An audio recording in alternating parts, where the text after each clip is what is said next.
Bonjour à tous, on se retrouve aujourd'hui dans une nouvelle vidéo pour un update lecture. Donc je vous avoue que le mois dernier je n'ai pas fait de vidéo parce que voilà, j'avais pas le temps et j'avais pas tant de choses que ça en fait à vous montrer. Mais promis, ce mois-ci je me rattrape, donc j'ai plusieurs romans à vous présenter, donc on va commencer tout de suite.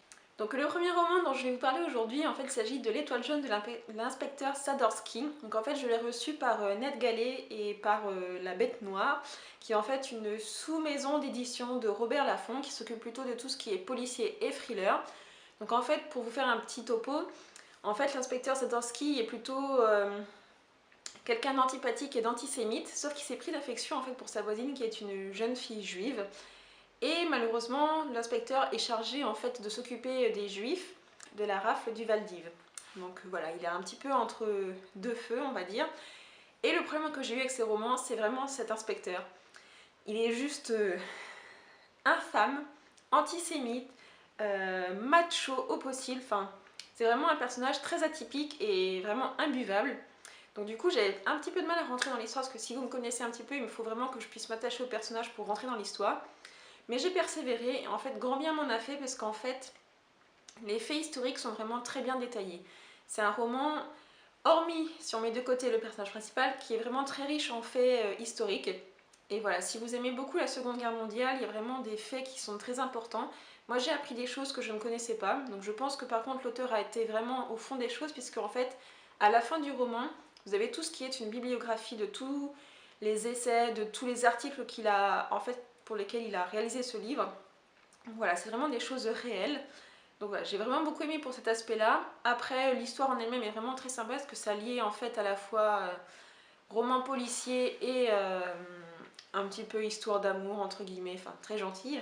Donc voilà, j'ai vraiment beaucoup aimé au final, donc je suis contente d'avoir persévéré dans ce roman parce que franchement au début c'était pas gagné. Le deuxième roman dont j'ai envie de vous parler c'est Danser encore de Julie Delestrange aux éditions Mazarine, donc je remercie l'auteur et les éditions de m'avoir envoyé ce livre. Et en fait c'est le tome 2 de Hier encore c'était l'été, donc de la même auteure. Et en fait ça se passe à peu près 10-20 ans voilà, après les premiers faits. Et on retrouve toujours la même bande d'amis, sauf qu'en fait il y a quelque chose de grave qui va se passer pour l'un d'entre eux. Et en fait toute leur amitié va être remise en cause.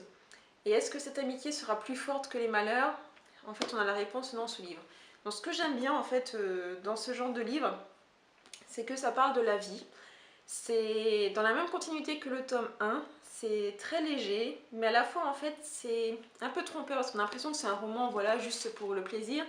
Mais en fait comme c'est un roman de vie, ça nous donne pas mal de conseils sur la vie et ça nous donne des leçons. Donc voilà, ça pourrait être quelqu'un de notre entourage qui en fait est dans cette histoire. On a l'impression de lire une histoire de monsieur, madame, tout le monde. Mais voilà, c'est très touchant, l'écriture est très bien et franchement je vous recommande cette série parce que ça se lit bien et en plus c'est très émouvant. Le troisième livre dont je vais vous parler c'est La mort d'une princesse aux éditions Michel Lafon, donc de India Desjardins. Donc si peut-être que le nom de cet auteur vous dit quelque chose parce qu'en fait elle a écrit Aurélie la Flamme et j'ai un peu l'impression que ce roman-ci c'est Aurélie la Flamme mais version trentenaire. Donc en fait il s'agit de Sarah, donc c'est pas tout à fait Aurélie la Flamme hein, mais c'est Sarah en fait qui après une relation de 5 ans se retrouve célibataire et elle se met à fond dans le boulot en oubliant un petit peu tout le reste. Et en fait, pour tout vous avouer, je l'ai lu un peu en diagonale parce que j'ai pas du tout accroché. Je trouve que c'est assez pessimiste en fait des relations amoureuses et de la vie en général. Ça donne pas beaucoup d'espoir dans l'amour. Donc bon, voilà, je peux pas trop vous en dire plus parce que j'ai pas trop accroché, j'ai pas trop aimé, et de 2, j'ai lu en diagonale, donc je peux pas trop vous donner des détails.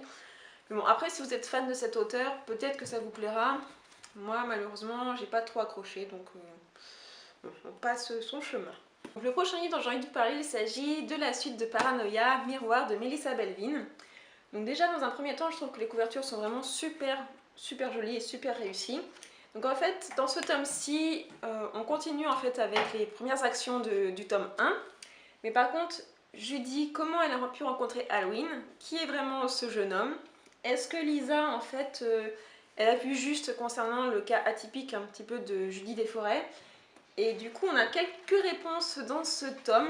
Et je dirais que Melissa est assez futée parce que voilà, elle nous fait toujours des fins super cliffhanger et très surprenantes, et ce qui est le cas encore dans ce tome-ci. Donc voilà, on se pose des questions si tout ça est vraiment réel.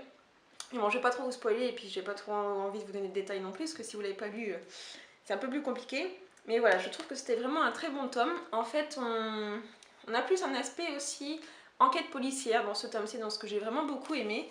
On découvre Judy et Halloween, comment ils se sont rencontrés, comment ils se sont aimés ou pas.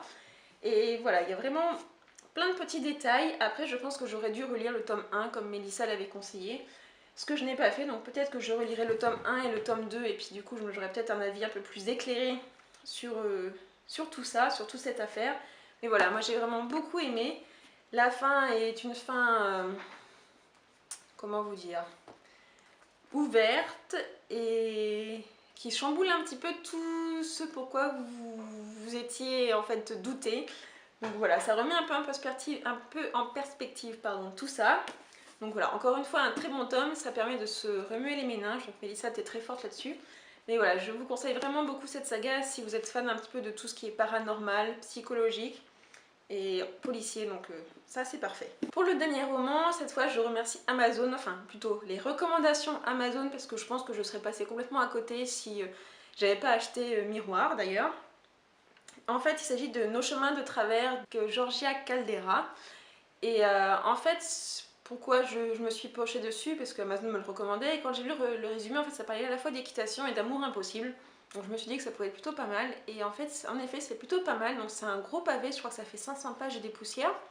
Donc on suit en fait Louis, qui est un très beau jeune homme, qui est un tombeur, qui est un champion d'équitation, et Emma, qui est plutôt une jeune fille réservée. Et malheureusement, Louis a un grave accident d'équitation, ce qui fait en fait que toute sa carrière et toute sa perspective de vie est remise en question. Et Emma en fait est choisie pour l'aider dans ses tâches ménagères et au quotidien. Sauf que la rencontre des deux, c'est vraiment deux mondes opposés. Louis qui avait tout pour lui et Emma qui est vraiment quelqu'un qu'on ne veut pas qu'on remarque, se rencontrent et évidemment ce n'est pas sans conséquence pour ces deux personnages-là. Et ce que j'ai bien aimé en fait, c'est que l'équitation a une belle part dans l'histoire, mais c'est que les deux personnages sont très attachants. Malheureusement, il y a quand même quelques petites choses qui m'ont dérangée, c'est l'aspect très teenager, mais bon ça je pense que c'est parce que je suis plus âgée maintenant, et aussi l'aspect des fois où c'est certaines fois très cliché, où c'est vraiment le beau gosse qui a l'emprise sur la jeune fille, etc. Donc ça j'ai trouvé ça un petit peu gênant, mais sinon dans l'ensemble c'est assez cohérent. La fin est très abrupte, je m'y attendais pas trop et j'ai pas trop compris en fait la réaction de Emma sur ce coup-là. Donc voilà, je pense que c'est très probable que je lise la suite. Et franchement, penchez-vous dessus parce qu'il y a quand même des passages qui sont vraiment très beaux. Donc voilà, il y a plein de petites choses qui sont distillées autour du roman sur la vie que j'ai vraiment beaucoup aimé. Après, il y a d'autres aspects que j'ai pas trop accroché, mais bon, ça comme dans tous les livres. En tout cas, je vous le recommande. Et donc, pour terminer, comme d'habitude, je vous présente ma lecture en cours. Donc, il s'agit de Don DeLillo 0K, qui était en fait dans la rentrée littéraire. Donc, je me suis dit en lisant le résumé que c'était plutôt pas mal. Et en fait, j'ai beaucoup de mal à rentrer dedans. Alors pour vous résumer, en fait c'est du point de vue du fils que l'histoire est racontée. Et en fait son père et sa belle-mère, on va dire, sa belle-mère est malade, est gravement malade. Et ça se passe dans le futur et en fait son père veut cryogéniser en fait sa compagne pour la retrouver en fait un peu plus tard. Donc voilà, je pense que c'est à peu près ce que j'ai compris. Et en fait ça se passe dans une base au Kazakhstan ou dans ces pays-là. Tout est aseptisé et tout est un peu bizarre. Donc bon, pour le moment j'en suis que là, je comprends pas tout à fait tout, pour tout vous avouer. Donc j'en suis page 68 sur 200, sur 300 pages à peu près. Donc bon, je pense que je vous en reparlerai dans le prochain update lecture, mais pour le moment c'est un peu bizarre quoi. Donc voilà, ceci conclut ma vidéo update lecture de ce mois-ci, enfin des deux derniers mois en réalité. J'espère que ça vous a plu, donc n'hésitez pas à me dire en commentaire les romans que vous avez lus ces 2 derniers mois. Et puis excusez-moi aussi pour les bruits de fond, mais Nemo est un petit peu intenable en ce moment. Donc voilà, je voulais pas trop l'enfermer parce que sinon on l'aurait entendu miauler, donc bon. Excusez-moi pour les bruits de fond. Donc je vous fais plein de gros bisous et je vous retrouve bientôt dans une prochaine vidéo. Bye bye!